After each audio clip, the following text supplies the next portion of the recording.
Iya. Oh, ini anti kritik, oh dia sempat mendukung LPI, ya kan lagi kemana-mana. Iya. Banyak Ya, kan memang seperti itu ya kan Pak Presiden ya. Iya, Kalau begitu, nanti dulu tuh semua orang jejaknya. Oh ini nggak beres nih mahasiswanya gitu. Berarti dari pendapat ibu tersebut kan dengan kata lain berarti tindakan rektor Universitas Indonesia tersebut dibenarkan untuk dipanggil BEM Universitas Indonesia atau bagaimana, Bu? Saya rasa kalau sekedar dipanggil tapi tidak di blow up secara individual, Mr. Leonnya nggak masalah menurut saya. Panggil aja mahasiswa, ngomong. Tapi kan masalah setelah itu dibuatlah seperti apa laporan pertemuan. Mr. Leonnya sudah ada di pertemuan tersebut. Masalah ini yang intinya mengkritik Bapak Presiden kita dengan cara yang tidak bagus, begitu. Tapi kan substansi betul seperti yang berapa tokoh itu ya. Nah itu yang mau saya konfirmasi ke kamu. Nah ini empat tokohnya sebenarnya Pak Drizon itu sebenarnya mendukung itu. Rame-rame bela-bela katanya. Juga tindakan rektor tidak benar atau harus jadi sumber kebebasan Berpendapat. Nah, kemudian dia mendukung mahasiswa, nggak ada masalah. Ini lagi dari Pak Hamzah. Coba masuk substansi dan argumentasi. Semua menganukan panggilan seperti apa tuh? Karena kita bukan intinya ingin diinikan dari mahasiswa, tapi malah kasus kemana-mana gitu. Gak benar mahasiswa ini cara gitu. Itu tadi ini nggak ada masalah. Awas apa tadi? Benda tajam? Iya, benda tajam. Betul. Apa masalahnya? Gitu. Berarti intinya itu kalau mengkritik itu berarti boleh, tapi dengan kata yang sopan serta dengan tujuan yang jelas gitu ya, Bu. Menurut saya dikemas lah dengan ini lah, cantik loh. Jadi sekarang misalnya kalian ingin mengkritik sesuatu, mahasiswa kan, coba lah lewat inilah, forum yang lebih formal. Nah, satu solusinya memang bisa seperti tadi boleh. Audiensi, saya rasa itu maksimal. Tapi kalau rasanya nggak sabaran ya pasti ada korban. Minimal itu tadi Bapak Presidennya ini Pak Presiden, nah gitu pasti ada. Kalau nggak mau sabaran ya. Tapi kalau mau main cantik tadi itu salah satunya bisa ya. Nah, terus Bu. Tergantung pemimpinnya juga ya. Iya. Ya, nah, jadi ini. Jadi Bu, ada Bu berita dari CNN Indonesia Bu yang disiarkan langsung di TV-nya gitu Bu. Nah, jadi itu pernah dikeluarkan berita tentang Bapak Presiden kita membuka jurusan BIM. Nah, bagaimana gitu Bu? Jadi kan nggak apa namanya ya? Nggak. Pak Presiden kok. Jadi gimana gitu loh Bu? Nggak terlalu. Maksudnya itu kan dia buat tempat ininya ya, batasan-batasan yang harus jelas seperti ini gitu. Jelas sekali ini loh. Gak perlu kan? Iya. Nah gitulah. Ya gitu ya Bu. Nah dari Bu Dwi tadi kita lanjut ke dari Presiden mahasiswa nih, Bang. Dari dua nih informasi dari Presiden RI itu terus dari Gubernur kita, Gubernur Provinsi Riau. Nah, bagaimana nih Bang dari pandangan Abang? Ya, Bu, silakan. Dari pandangan Abang sendiri lah. Kalau kita mahasiswa ini kan mengkaji dari indikator sopan atau tidak. Nah, ini indikator penentu sopan tiap orang itu kan berbeda. Nah, yang terpenting bagi kita mahasiswa itu menyampaikan kebenaran. Nah, itu yang terpenting bagi kita, terlepas dari baik atau buruk. Nah, jadi kita tetap sampaikan kebenaran walaupun itu menyakitkan. Jadi kan ada ungkapan kulil haqqo in kana murad. Sampaikan kebenaran walaupun menyakitkan. Nah, inilah konsep-konsep aktivis yang dibawa. Nah, terlepas daripada baik atau buruk, sampaikan saja kebenaran. Gitu. Karena kalau kita mengkaji lagi baik atau buruknya, ini nggak akan tuntas-tuntas gitu. Sampai Jokowi 5 periode mungkin nggak ada juga kayak gitu Bang. Ya itu juga masuk kok. Bahkan kita masuk kalau membahas 3 periode tadi, kita masuk ke info-info dari seluruh teman-teman rekan-rekan yang lain. Bahkan ada sebuah lembaga yang ingin deklarasi Jokowi 3 periode, settingan dari pusat juga banyak masuk info seperti itu. Jadi seolah-olah demokrasi hari ini tidak lagi demokrasi yang sebenar-benar, lebih ke arah benar. Nah gitu. Kalau dari mahasiswa nggak peduli deh, baik buruk tidak, yang penting sampaikan kebenaran. Terlepas dari tindakan-tindakan presiden kita terima nanti. Nah ini paling banyak. Ini paling banyak. Sebenarnya ini Emang benar aku perasaan aja tuh. paling banyak, paling banyak memang sebenarnya. Jadi ada topik menarik dari pertanyaan mereka. Satu yang paling menarik bagi Nobrio sebenarnya, yaitu masa depan staf ya kalau nggak Ya, salah. masa depan dari BEM UI. Ya, masa depan dari staf jajaran. Jadi kalau memang kita telisik, saya bercerita ketika saya terpilih sebagai presiden. Orang yang pertama yang menghubungi saya adalah intel dari kepolisian. Ngeri nggak rasanya itu? Kalau bahasa sekarang itu tukang bakso udah mampir rumah gitu kan? Nah, dari intel kepolisian menghubungi, nyari kontak KTP dan segala macamnya. Nah ini jadi pertanyaan besar bagi kita. Kita seorang mahasiswa akademisi yang mencoba untuk menganalisis kebijakan pemerintah, pengawal dari kebijakan pemerintah, orang-orang yang selalu mengkritik kebijakan pemerintah, harusnya saudara, sahabat, anak yang selalu mengkritik kan, memberitahu bahwasanya kebijakannya salah atau benar. Nah itu, tapi kok langsung seperti ini tindakannya dari aparat. Jadi bagi saya, ketika staf-staf jajaran BEM melaksanakan kritik-kritik pedas dan konsisten melakukannya, bisa jadi. Yang paling dasar itu ya hal-hal sekarang dengan undang-undang karet, masuk jeblos penjara, ini sering terjadi kan. Saudara-saudara kita bahkan apalagi yang indikator sopan santun yang kita bahas tadi, contoh gubernur kita ngelaporin Al-Qudri gara-gara ini karikatur Dracula. Nah ini gimana ceritanya gitu. Kalau mungkin foto saya diedit seperti Dracula kan keren kan? Karena Dracula pakai jas gitu loh. Kalau kita kan pakai alma mater, keringat-keringatan di jalan. Gitu. Nah, jadi dari Nobrio tuh masalah tuh. Nggak masalah, indikator seperti itu nggak jadi penentu. Kadang bahasa kita yang sudah halus di sini, daerah kawan-kawan kita yang daerah Sumut, Sumatera Utara itu jauh lebih keras kan. Nah, konotasi mereka itu jauh lebih keras daripada kita. Jadi nggak penentu. Apa sih penentu? Indikator penentu dari sopan tadi untuk ragam budaya yang ada di Indonesia. Ini nggak bisa jadi penentu kalau kita nunggu itu, kalau kita kaji itu nggak tuntas-tuntas. Kita ini mahasiswa kan, S1 kali belum, yang mereka S3 bahkan nggak nentukan kebijakannya salah, nggak mau terima gitu loh. Ini dia, jadi bergerak saja. berarti tindakan dari BEM UI ini dari pandangan Abang sendiri setuju gitu atau gimana? Sepakat, nggak ada mahasiswa hari ini, BEM hari ini yang menolak bahwasanya tindakan BEM UI itu salah, nggak ada. Tapi nih Bang, ada dari komentar netizen nih bilangnya tuh BEM UI ini luar biasa deh gitu kan, tapi di BEM kami tuh nggak ada gitu loh Bang. Gimana tuh Bang?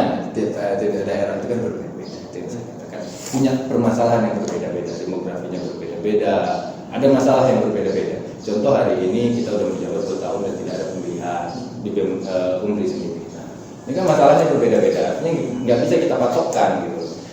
Tapi ketika memang nilai-nilai kritis mahasiswa tadi sudah bangkit kembali, ini kesalahan dari pemimpin yang kenapa tidak bergerak, gitu. Itu aja sih. Ada problem masing-masing BEM kan. Tapi dari komentar netizen tuh saya baca lagi nih ya Bang, ada tuh yang mengatakan kayak gini, kenapa Bapak Presiden aja yang dikritik, kenapa nggak Bapak Anies dikritik juga? Nah, kenapa nggak Ibu Khofifah atau Pak Ganjar atau lain sebagainya gitu ya kan dikritik? Karena kan setahu saya nih Abang, itu kan pembantu presiden itu kan dari kementerian itu kan, Kementerian Sosial, Kesehatan, Keuangan dan lain sebagainya, itu kan pembantu presiden. Dan seharusnya yang dikritik itu kan dari pembantu presiden yang tadi itu kan. Nah, jadi kenapa gitu netizen beranggapan bahwasannya yang dikritik itu Pak Anies, Pak Ganjar dan lain sebagainya gitu Bang? Dari pandangan Abang sendiri lah. Jadi harusnya kita memberikan saran juga untuk Pak Jokowi, kenapa jurusan kritik selain jurusan karena kan jadi mahasiswa itu berat sebenarnya. Kita dituntut untuk belajar, kita dituntut untuk berjuang menyampaikan kebenaran. Sedangkan ketika kita tak tuntas dalam satu bidang, gitu, kita harus dituntut multi talent gitu. Jadi kalau kita misalkan tak tuntas dalam satu bidang, banyak hinaan-hinaan yang masuk lagi ke kita, banyak cibiran-cibiran yang masuk lagi ke kita. Nah ini dia yang membuat kita itu harus struggling, gitu, harus kuat. Nah, jadi menurut saya ya wajar-wajar saja apa yang kelihatan hari ini itu yang dikritik. Kalau semua mau kita ini buka aja jurusan saran aja untuk Pak Jokowi, bukan jurusan kritik lagi Pak, kalau gitu. Kan gitu jelas. Enggak mesti semua yang harus kita kaji, enggak seluruh dari Sabang sampai Merauke. Kalau presiden sendiri yang menjabat 5 tahun bisa belusukan dari Sabang sampai Merauke, buktikan gitu. Berapa butuh waktu dari Sabang sampai Merauke harus dia belusukan? Enggak tuntas 5 tahun. Gitu. Itu aja sih patokan kita sebenarnya. Nah, ada lagi nih Bang yang ngatain tuh mahasiswa itu harus kritis. Kritis menurut Abang itu bagaimana Bang? Kritis gitu. Kadang ada netizen tuh bilangnya, alah udahlah deh, udah belajar aja deh sampai lulus, nanti ujung-ujungnya jadi pengangguran gitu ya kan. Ada kayak gitu. Jadi saya gitu, saya selalu mahasiswa. Ini dua hal yang berbeda gitu. Kalau kita berbicara masa depan, ini mau terbesar juga bagi kita yang muda-muda ini kan berbicara tentang masa depan. Karena kita nggak mau juga masa depan kita sembarangan dia kan, kita tidak mau masa depan kita hancur berantakan. Makanya kita kritik kebijakan pemerintah. Ini efeknya, impactnya untuk kita masa depan gitu loh. Nah ini yang tahu kajian-kajian seperti ini ya kita mahasiswa yang masih berani bersuara dengan idealis kita itu mahasiswa gitu. Anak sekolah belum tentu masih bisa berpikiran kritis seperti kita mahasiswa yang punya kajian-kajian literasi. Nah ini loh kita mahasiswa ini. Jadi gimana tadi? Dari apa? Yang gimana tuh Bang? Dari apa kebijakan pemerintah apa gimana Bang? Ya, makanya hari ini kan keluar contoh pelemahan KPK yang kita tahu banyak andilnya untuk negara. Terus janji-janjinya, janji kampanye yang hari ini tidak terbukti. Nah ini berangkat dari permasalahan ini saja kita sudah harus bisa bergerak gitu. Kita sudah harus bisa menyampaikan benar atau salah dari kebijakan presiden gitu. Janjinya swasembada kok interpretasi enggak kan gitu. Kalau kajian akademisi itu bisa kita tanyakan dulu kan, ada indikator-indikatornya, indikator penentu. Tapi bagi kita mahasiswa buktikan dulu janjinya gitu loh. Buktikan dulu janjinya. Swasembada atau tidak, kok malah impor beras? Hari ini kita musim panen, malah impor lagi, gitu. Tapi kan sempat juga Bapak Presiden kita tuh mereshuffle lagi dari kementerian dari jabatan-jabatan kementerian itu kan Bang. Nah jadi dari kinerja dari kementerian sebelumnya sama yang sesudah reshuffle-nya berarti sama aja dong, nggak ada perubahan gitu ya Bang? Ini mau dari secara akademisi lebih baik bertanya dengan Budi kan, ada indikator-indikatornya, ada ininya. Kalau dari kami ya itu hak prerogatif dari presiden. Ketika dia mau menentukan siapa kabinet-kabinetnya, orang-orang kabinetnya, ini adalah hak prerogatif. Selama tidak melanggar undang-undang konstitusi, rangkap jabatan. Nah ini selama tidak melanggar. Contoh Tito Karnavian yang menjabat sebagai Mendagri hari ini, itu kan berangkat dari kepolisian. Nah tapi dia berhenti. Benar nggak berhenti? Nah, itu hak prerogatif, tidak mempermasalahkan. Tapi janji kampanyenya buktikan dulu dengan orang-orang yang ditunjuk dia, yang merasa pantas bagi dia gitu loh. Silakan buktikan dulu janji-janji kampanyenya. Kita memilih dia kan karena ini kan, janji dia tadi kan. Gitu. Nah, ini terakhir ini Bu, Bang ya, dan terakhir nih. Solusinya atau harapannya untuk negara kita, negara Indonesia gitu Bu, apa? Biar kedepannya tuh jadi lebih baik atau bagaimana gitu Bu?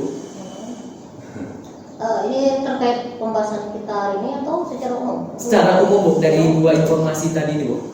Berarti dikaitkan dengan kasus tadi? Iya. Oke. Ya kasus tadi kan yang saya dapat tadi yang paling resahkan mahasiswa mencoba untuk menyampaikan aspirasi mereka, ada wadahnya itu secara digital di Instagram ya, dan yang tadi dibuat, terus direspon bermacam-macam dari berbagai pihak. Jadi balik lagi tadi tujuannya kan sebenarnya untuk ingin mengingatkan, itu kan bukti cinta ya kata mereka kan, itu bukti cinta katanya. Cuma itu tadi ditanggapi seperti apa itu kan tergantung yang merespon gitu. Itu kedepannya seperti apa urusnya ya inilah kita berpikirnya terbuka saja gitu. Jangan langsung merespon ini tujuannya mau jadi dosen ya tujuannya enggak sedang aja kalau seperti jangan baper Bu ya. Jangan baper ya. Jangan gampang baper gitu. Itu ya itu sampaikan aja nggak masalah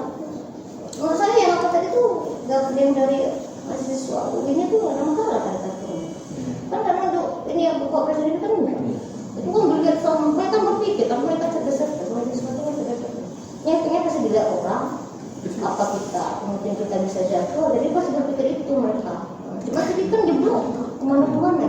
Iya. Ini sepertinya mau apa kan lari masuk ke itu. Jadi kan biasa merespon itu ya ini lah biasa seperti itu. Dan cara memang itu saya dan bawahi cara menyampaikan itu perlu. Karena balik tadi kemarin tadi itu kan saya kasih pengertian. Itu kan ide disampaikan bisa secara menyeluruh dalam suatu kebudayaan kan. Nah, kebudayaan itu kan harus ada paham. Kebudayaan itu banyak unsurnya. Ada unsur sistem keagamaannya ada, politiknya ada, hukumnya ada. Dari segi keluarga kecil saja keluarga itu kan dia ada unsurnya. Nah, tujuannya itu apa di situ? Ada lagi itu tujuan budaya itu apa? Untuk ada batasan jati diri secara individu maupun secara keseluruhan itu kan terikat dalam budaya tadi. Makanya tadi dituntut sampaikan dari acara itu karena memang budaya kita tuh nggak bisa begitu. Nah gitu loh. Bayangkan nanti dari foto tadi loh Bapak kita budaya tadi itu kan dibuat seperti itu kan kalau menurut saya orang tua nih dibuat gambar seperti itu tuh masalah gitu. Kalau dari Bapak Presiden tidak masalah, ya mungkin itu gambarnya kita suka aja kan ya. Mereka adalah ini loh wajah publik gitu loh. Tapi karena sudah ada dua generasi berbeda, itu tetap diperhatikan. Nggak peduli dengan itu katakan harus diperhatikan supaya itu sampai gitu. Saya juga beda. Kan merasa muda juga ada saya. Generasinya nih kan masih yang ini. Nggak tahu tuh kan generasi kita ini apalagi yang beliau kan gitu. Kalau dulu pulang bisa baru tuh ngeri kan gitu. Emang pokoknya itulah kalau saya tangkap ya. Jadi kalau diminta di closing statementnya disampaikan dengan cara baik, ya mungkin juga meresponnya dengan ya sederhana, ambil nilai positifnya apa yang ingin disampaikan itu sebenarnya apa, ambil konsepnya. Diskursus kalau bahasa politiknya kayak gitu, diskursusnya itu masuk. Nah, tadi menyampaikan, mengingatkan, tangkaplah dengan baik. Masuk kasus apa tadi ya memang mengingatkan saja, dibuat kata seperti itu, tapi ditanggapi lain, nah itu kan jadi ribut jadi. Kan simpel saja, sampaikan dengan cara baik, tanggapi dengan santai dengan sederhana, sudah selesai. Ini hari ini kita berbeda. Ya. Ini hari ini Ada. Dari gambar tadi ya, berbeda saya kita tuh. Tapi kalau bimbingan skripsi tetap sama. Aduh. Ini beda lagi. Dari abang sendiri masih dengan pertanyaan yang sama gitu Bang. Closing statement kita Iya. bagaimana? Nah, jadi sederhana sama untuk kita semua mahasiswa, ingat kembali sumpah mahasiswa. Nggak ada di sana tanah tanpa kesopanan, nggak ada di sana. Bagi saya tetap tanah tanpa kebohongan. Sampaikan kebenaran. Jika ada 1000 orang yang menyampaikan kebenaran, maka saya satu di antara. Dan bahkan jika hanya ada 1 orang, maka yakin dan percaya saya satu di antara. Gitu. Tetap sampaikan kebenaran, ayo kita bergerak bersama-sama. Bila bisa beliau sebagai berkhairat. Assalamualaikum warahmatullahi wabarakatuh. Nah, itulah tadi dari closing statement dari Ibu Dwi dan dari Presiden Mahasiswa, yaitu dari Bang Nopio juga. Baiklah, untuk hari ini acara podcast kita dan acara live streaming kita ini selesai dengan program acara Bantai Bincang Santai, dan ditunggu juga di episode selanjutnya ya, karena di hari ini adalah episode pertama nih, baru perdana nih Bapak Ibu. Bapak Ibu yang goblok. Nah, tugas kita kan yang paling penting itu terus mencoba kan. Urusan benar salahnya ada orang tua kita nanti yang ngomong. Nah, baiklah, terima kasih juga kepada narasumber kita, itu kepada Ibu Dwi yang telah meluangkan waktunya juga Ibu. Terima kasih Bu. Dan kepada Bang Noprio, terima kasih juga ya Bang. Nah, baiklah, dari saya Mendy Devandri, apabila ada kesalahan mohon dimaafkan. Wabillahi taufiq wal hidayah. Wassalamualaikum warahmatullahi wabarakatuh. Sampai jumpa.